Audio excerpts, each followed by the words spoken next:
이 아침 주시는 말씀은 구약성경 나훔 1장 1절에서 8절 말씀입니다.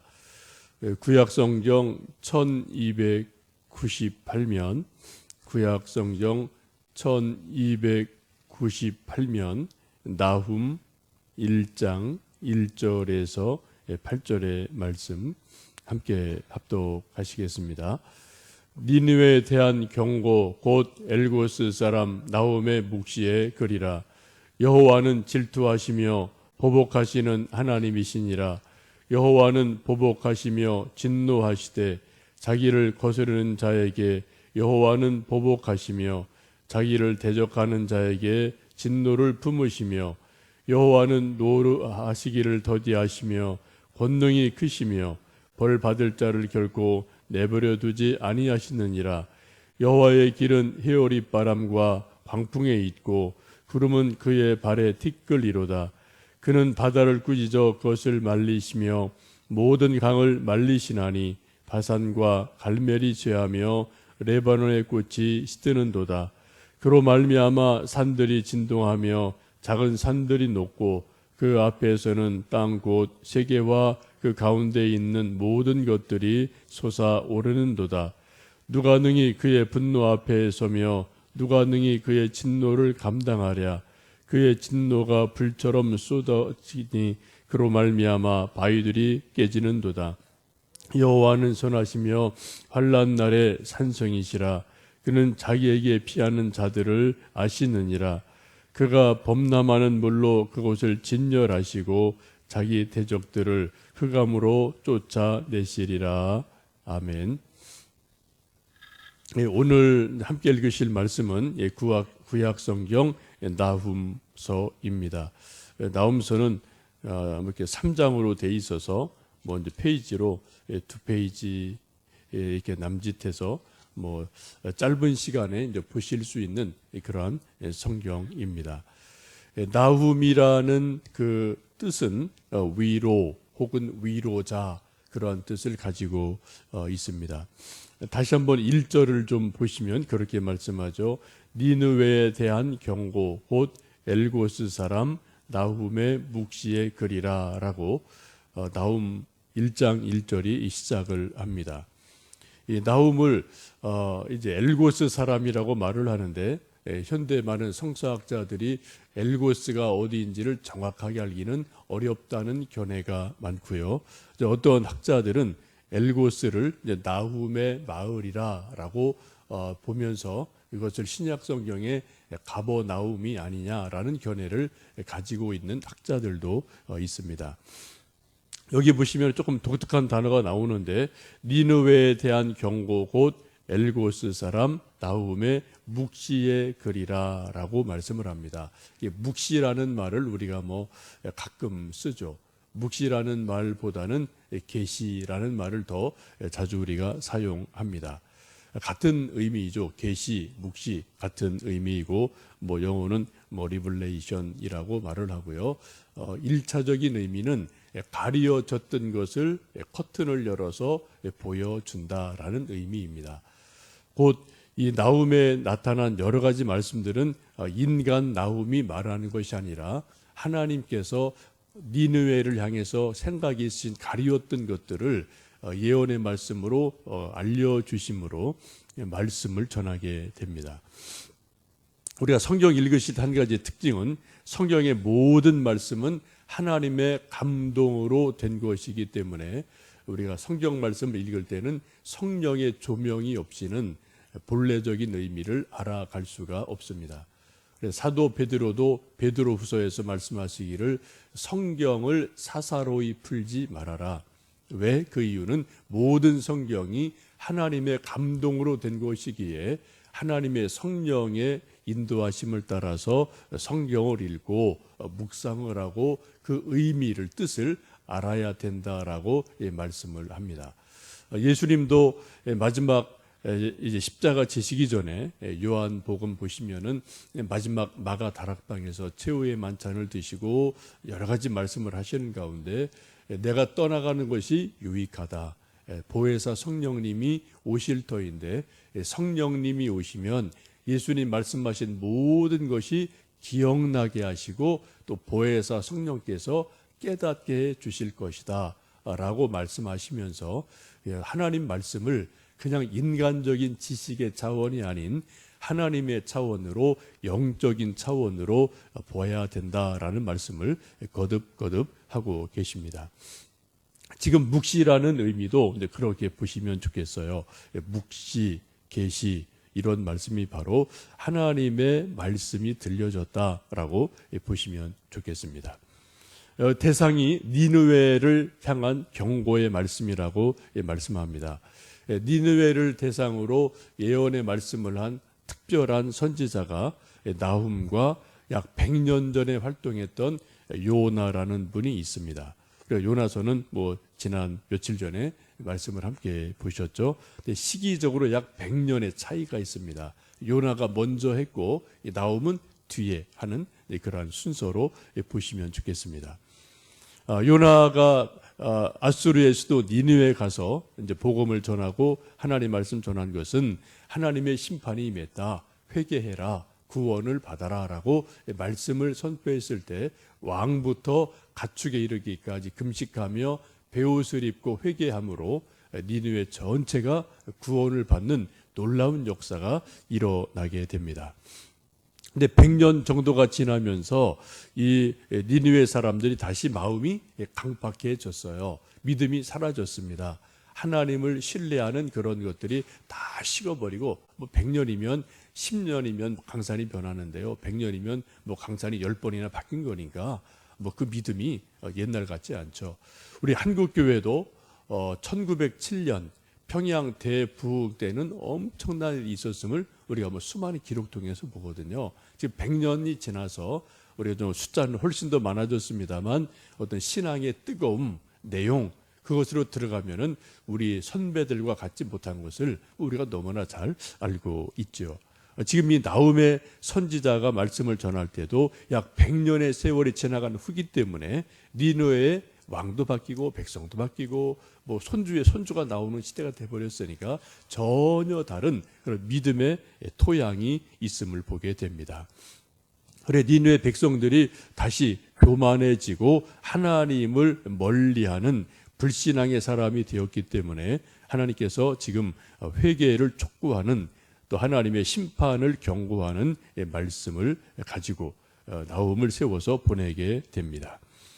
하나님이 어떠한 분이냐를 아는 것이 우리가 하나님 믿는 믿음 생활에서 아주 중요합니다. 우리 2절 말씀 보시면서 하나님이 어떠한 분이신지 함께 보십니다. 2절 읽겠습니다. 여호와는 질투하시며 보복하시는 하나님이시니라. 여호와는 보복하시며 진노하시되 자기를 거스리는 자에게 여호와는 보복하시며 자기를 대적하는 자에게 진노를 품으시며 또 이제 노를 더디하시고 권능이 크시다 쭉 밑에 나오죠. 우리가 하나님을 믿을 때 신앙생활할 때 분명한 우리 믿음의 대상은 딱 한 분이에요. 하나님이십니다. 근데 그 하나님이 어떠한 분이냐를 아는 것은 우리 믿음 생활에서 아주 중요하죠. 우리 어떤 비즈니스를 할 때도 또 누구를 만날 때도 저 사람이 누구지? 저 사람의 특징이 무엇인지를 알게 되면 여러 가지 이야기할 때 좀 순조롭게 이야기를 할 수가 있습니다. 하나님을 2절에서는 질투하시는 하나님, 보복하시는 하나님, 진노하시는 하나님 이러한 말씀을 지금 3번, 4번 거듭해서 반복하고 있습니다. 100여 년 전에 요나를 니느웨로 보내실 때는 회개를 촉구하셔서 니느웨가 회개함으로 구원을 받았어요. 이제 약 100년이 지났습니다. 다시 니느웨 백성들이 이전 같지 않고 하나님에 대해서 거부하며 하나님에 대해서 이제 좀 교만한 삶을 살고 있기 때문에 지금 하나님이 다시 나훔을 보내시며 하나님이 어떠한 분이냐? 하나님은 진노하시는 하나님이시다. 하나님은 질투하시는 하나님이시다. 하나님은 보복하시는 하나님이시다 라는 것을 분명하게 하나님의 속성, 하나님의 정체성을 분명하게 말씀을 하고 계십니다.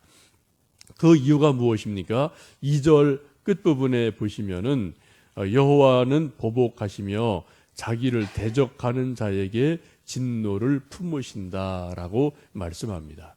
지금 니느웨 백성들이 하나님을 대적하고 있음을 성경은 분명하게 말씀을 하고 있습니다.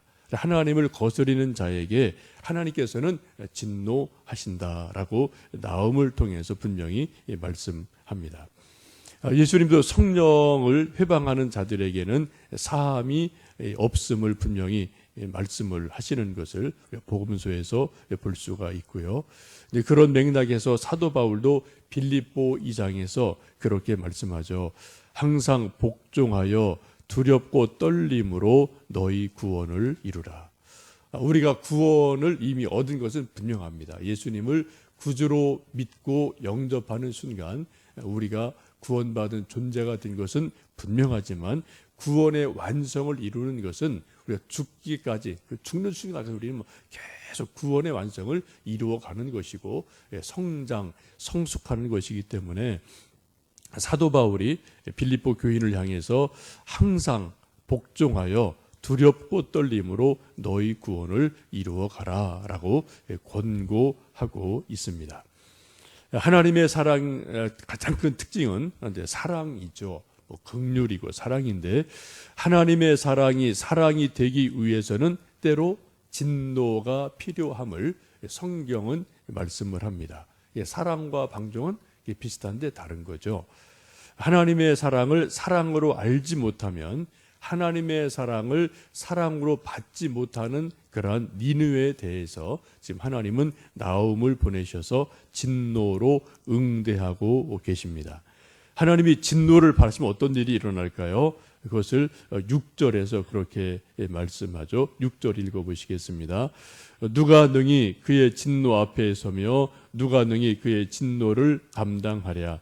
그의 진노가 불처럼 쏟아지니 그로 말미암아 바위들이 깨지는도다라고 말씀합니다.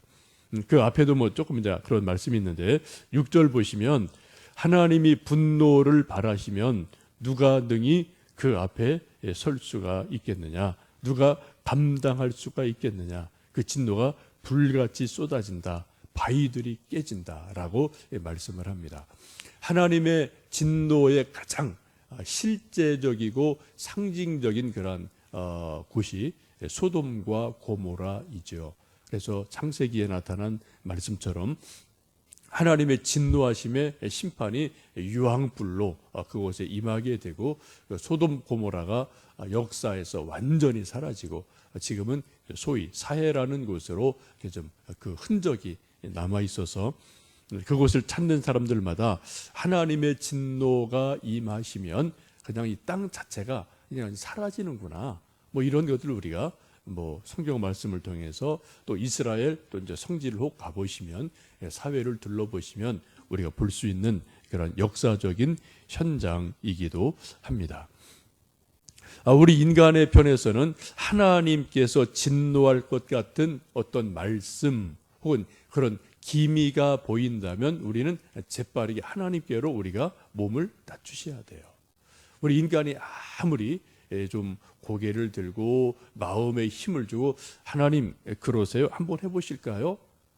그렇게 되면 여러분 그건 인간은 그냥 말 그대로 여기 보면은 6절에 그러지 않습니까? 바위들이 깨져요. 바위가 깨져요. 엄청나게 집채만한 그런 바위들도 하나님의 진노가 임하시면 그대로 그냥 깨져서 흔적이 없어져 버리는 그런 하나님의 능력이 임하게 되는데 흙으로 지어진 요만한 인간이 하나님 한번 해보실까요? 그런 마음이 혹시라도 교만한 마음이 있다면 그것은 여지없이 깨질 수밖에 없음을 우리는 보게 됩니다. 반면 순종하는 자들에겐 피난처가 되심을 7절에서 약속하고 계십니다. 7절 말씀을 읽겠습니다. 여호와는 선하시며 환난 날에 산성이시라. 그는 자기에게 피하는 자들을 아시느니라 라고 말씀을 합니다.